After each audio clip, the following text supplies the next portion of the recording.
महामहिम राष्ट्रपति जी ने राम मंदिर के निर्माण की बात की और मर्यादा पुरुषोत्तम प्रभु श्री राम हमारे राम लल्ला जो विराजमान हुए उसके लिए मैं समूचे देश का अभिनंदन करता हूं और उसी के बारे में कुछ पंक्तियां कहकर मैं अपनी वाणी को विराम दूंगा। अध्यक्ष महोदय, जब राम लल्ला की प्राण प्रतिष्ठा की बात आई तो किसी ने कहा बिना कलश के प्राण प्रतिष्ठा कैसे होगी, किसी ने कहा बिना कलश के प्राण प्रतिष्ठा कैसे होगी, किसी ने कहा जब चुनाव ही प्राण हो तो सोचो कौन सी प्रतिष्ठा दांव पे लगी होगी। लोग तो कुछ कहेंगे, लोगों का काम है कहना, आप जन की बात मत सुनना, सिर्फ मन की बात करना।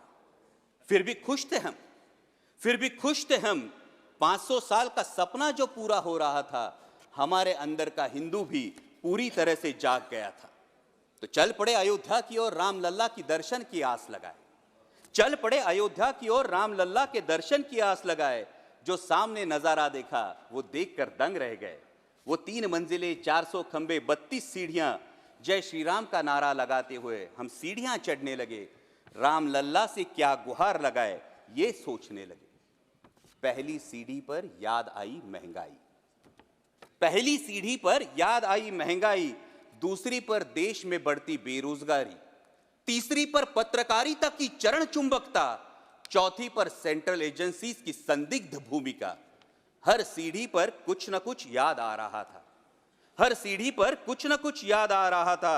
कहीं 15 लाख का जुमला, कहीं किसानों का आक्रोश था, कहीं महिला कुश्तीगिरों की वेदना थी, कहीं सालाना 2 करोड़ रोजगारों का वादा था, कहीं बढ़ती सांप्रदायिकता थी, तो कहीं चुनिंदा पूंजीपतियों पर मेहरबान हमारी सरकार का चेहरा था। इस वास्तविकता ने झंझोड़ने के बाद भी हम अंधभक्तों की तरह चलते गए। होश तो तब संभाला जब राम लल्ला के दर्शन हुए। हमें नतमस्तक देख राम लल्ला मुस्कुराते हुए बोले, हमें नतमस्तक देख राम लल्ला मुस्कुराते हुए बोले, मैं कल भी था, आज भी हूं, कल भी रहूंगा। जितना इस मंदिर में हूं उतना ही तुम्हारे मन में रहूंगा। लेकिन याद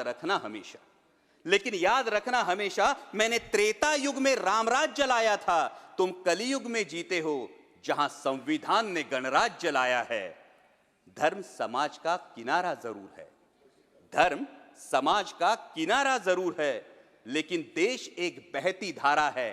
किनारे को धारा के बीच में लाया तो प्रवाह अड़ जाता है, प्रगति के पथ से हट जाता है। इसलिए धर्म का ठेकेदार नहीं, पहरेदार बनना चाहिए। इसलिए धर्म का ठेकेदार नहीं, पहरेदार बनना चाहिए।